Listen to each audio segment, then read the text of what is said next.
Controversial long-term care transfer law is being challenged in court today by two organizations who say the bill violates the Charter of Rights and Freedoms. Simone Gavros is on this story for us this morning, joining us outside of Hamilton General Hospital with more on what this could mean. Good morning, Simone.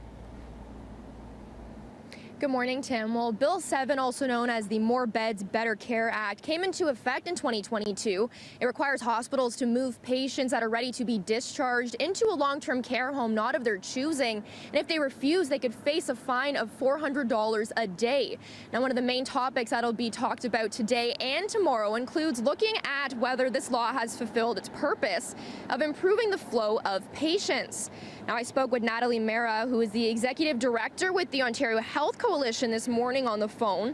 She says that their goal is to restore basic human rights of seniors in the hospital.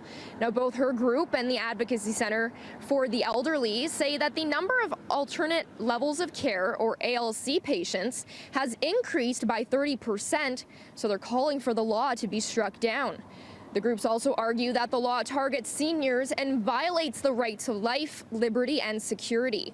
Now, 3 families have submitted affidavits before the court today, highlighting their experiences with the law.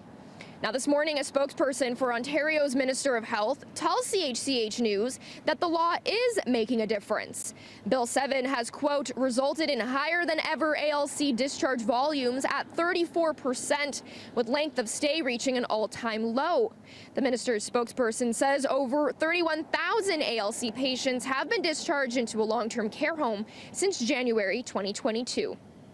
Now, the province also disagrees on the fact that this law violates Ontarians' rights, but this case will be before the courts today and tomorrow, and we're hoping to hear more about that decision in the later months.